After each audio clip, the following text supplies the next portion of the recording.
Hello guys, this is Come and Take It, and as you can see, this is what I'm looking at right now. This is where I'm going to be planting my hot pepper and garlic garden. It's going to be a raised bed garden. You see all these weeds and brushes here. That's going to be moved aside because I burnt the pile before. That's what's left that didn't get burnt. And then what I'm going to do is move all that stuff aside over here, and I'm going to smooth that area out where the ashes are, and I'm going to make my raised bed. The raised bed will be made with these materials here: cinder blocks and topsoil, potting soil, and gravel stones. So keep up with me as I go along, and I'll stop at each step and let you see what I'm doing. Okay, pause. Okay, just Come and Take It again. Part 2 now is where I have the burnt out soil and the grass that's been burnt. As you can see, I have the pile of potash there. I'm going to keep that because a good friend of mine from Canada named Jack told me that the potash is actually very good in some cases for certain plants. He wasn't 100% sure if peppers or garlic can use potash, but he said to give it a try. So there's my area where I'm going to prepare my bed, and I'll be back with part 3 or with the next part. Okay, this is Come and Take It again. As you can see, I've laid cardboard down on the ground, put a piece of wood on top to hold it down because it's a little bit windy, and I'm going to put the cinder blocks on top of the cardboard in a 4-foot square by 36-inch square. I'm sorry, 4-foot by 36-inch rectangle. And then I'm going to put the topsoil in. This is my first attempt at a raised garden. So join with me as I succeed in growing the hottest peppers on earth and some garlic. Okay? Thank you.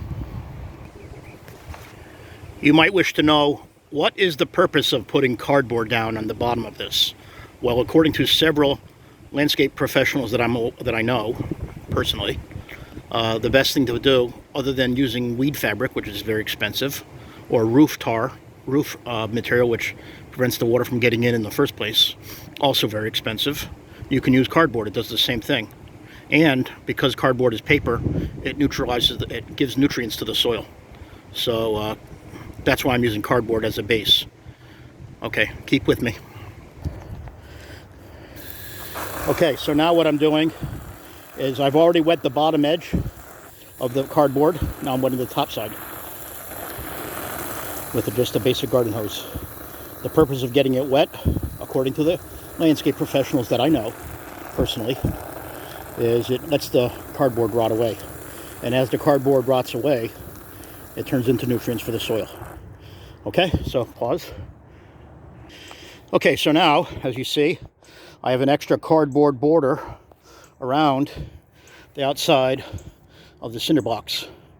Now you might say, why is Come and Take It putting a border around the outside of the cinder blocks? Why is he making it with cardboard? Why is the cardboard wet?